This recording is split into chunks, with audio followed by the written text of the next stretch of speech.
dano só pode ser aplicada, só pode ser imposta quando o adolescente tiver condições de reparar o dano. Isso mesmo, o adolescente puder reparar o dano. Se o adolescente não tem meio, se o adolescente não tem possibilidade de reparar o dano, essa não será a medida socioeducativa mais indicada. Num caso como esse, escolheremos outra medida, o juiz deve escolher uma outra medida socioeducativa que não a obrigação de reparar o dano. Então, sobre essa medida da obrigação de reparar o dano, guarde basicamente essas duas informações. Ela vai ser aplicada quando o ato infracional implicar reflexos patrimoniais. E segundo, é uma medida socioeducativa aplicada ao adolescente. Então, quer dizer, o adolescente é obrigado a reparar o dano. Tudo bem? Vamos à terceira medida socioeducativa. A terceira medida socioeducativa é a prestação de serviços à comunidade. Prestação de serviços à comunidade. Das medidas socioeducativas faladas até agora, é a medida socioeducativa mais gravosa, não é verdade? É a medida mais gravosa. Portanto, a prestação de serviços à comunidade. E por ser a medida socioeducativa mais gravosa, ela tem um prazo máximo. Ela tem um prazo máximo, um prazo limite. E esse prazo máximo, meus caros amigos e amigas, é de 6 meses. Então, a prestação de serviços à comunidade durará no máximo 6 meses. Mas quantas horas por semana o adolescente vai ter que cumprir? Quantas horas por semana? O ECA responde. O adolescente deverá cumprir até 8 horas semanais. Até 8 horas semanais. Que deverá cumprir aos sábados, domingos, feriados, ou outro dia, que não prejudique o trabalho e o estudo do adolescente. Portanto, sobre prestação de serviços à comunidade, guarde essas duas informações. Ela tem um prazo máximo de 6 meses e o adolescente deverá cumprir até 8 horas semanais, aos sábados, domingos, feriados ou outro dia que não prejudique estudo e trabalho. Ok? Próxima medida socioeducativa. Talvez a mais eficaz de todas elas, a mais prestigiada por todos os educadores. Estou falando da liberdade assistida. Meus amigos, liberdade assistida é uma medida tão interessante que o Estatuto da Criança e do Adolescente, o ECA, prevê um prazo mínimo de 6 meses. Isso mesmo. Enquanto a medida socioeducativa de prestação de serviços à comunidade tem o prazo máximo de 6 meses, a liberdade assistida tem o prazo mínimo de 6 meses. Portanto, prazo mínimo de 6 meses. E essa medida, como ela funciona? No que ela consiste? Eu te explico. A liberdade assistida consiste na nomeação, por parte do juiz, de um orientador. O orientador que vai acompanhar o adolescente. Acompanhar como? Ora, vai acompanhar o adolescente em sua vida estudantil, vai acompanhar o adolescente em sua vida laboral, vai verificar se aquele adolescente está inserido ou não no mercado de trabalho. Portanto, vida estudantil, vida laboral, programas assistenciais e, claro, o orientador vai fazer relatórios periódicos para o magistrado para que ele possa acompanhar o adolescente infrator. E importante, hein, meus amigos? Essa liberdade assistida, ela tem o prazo mínimo de 6 meses.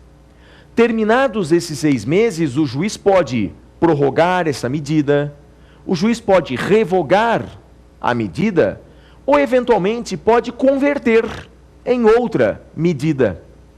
Então, o juiz pode fazer tudo isso. Pode revogar a medida, prorrogar ou converter em outra medida. Essa é, portanto, meus caros amigos e amigas, a liberdade assistida. Até agora, portanto, falamos de algumas medidas socioeducativas. Falei já com vocês sobre advertência, falei sobre a obrigação de reparar o dano, falei sobre a prestação de serviços à comunidade e acabamos de falar sobre a liberdade assistida.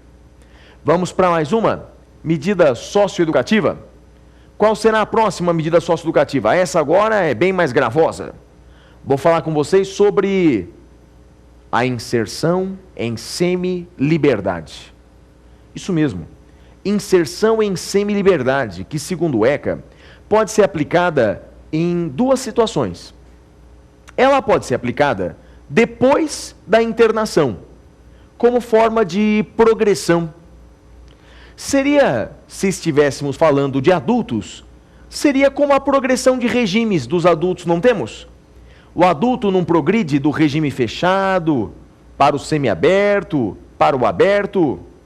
Pois bem, em se tratando de adolescente, nós temos a inserção em semiliberdade. Depois da internação, em vez de ser colocado em absoluta liberdade, o adolescente pode ser colocado nesse regime de semi-liberdade.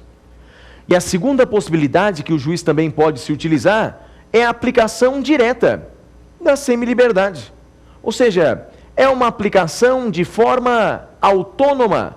De forma autônoma, o juiz poderá aplicar, então, a medida de semi-liberdade, quando acha que o caso não é tão grave para a aplicação de uma internação e não é tão tênue para a aplicação de uma medida em liberdade, como a liberdade assistida, opta, nesse caso, pela semi-liberdade. E como funciona a semi-liberdade, meus caros amigos e amigas? A inserção em semi-liberdade, segundo o Estatuto da Criança e do Adolescente, seguirá as mesmas regras da internação. Isso mesmo, as mesmas regras da internação, mas com uma observação. Serão obrigatórias atividades externas. As atividades externas obrigatoriamente ocorrerão, independentemente de ordem judicial.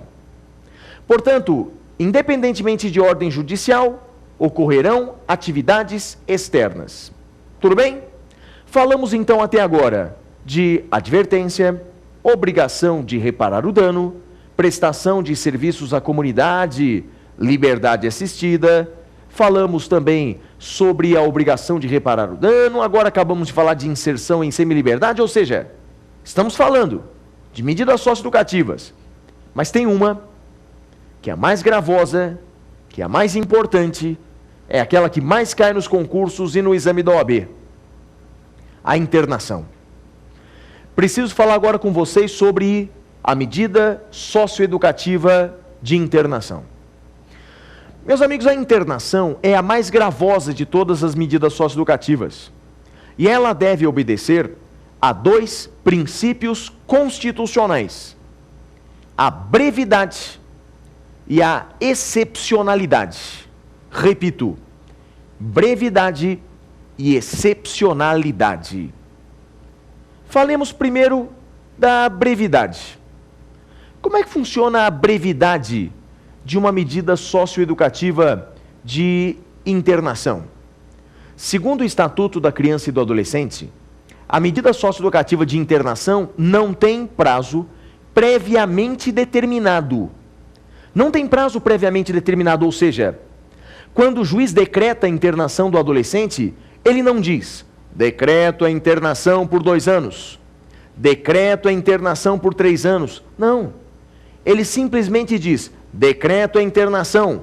Ponto. Isso porque a internação tem a função de ressocializar o adolescente.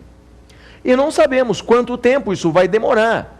Se com 6 meses, 1 ano, 2 anos, não sabemos. Por isso, a internação não tem prazo previamente determinado. Mas atenção, a internação tem prazo máximo. A internação tem prazo máximo. E qual é o prazo máximo de uma internação? 3 anos. 3 anos. Sendo que, a cada 6 meses, pelo menos, o adolescente deve ser reavaliado para saber se já está ou não ressocializado. Então, guarde isso. A internação ela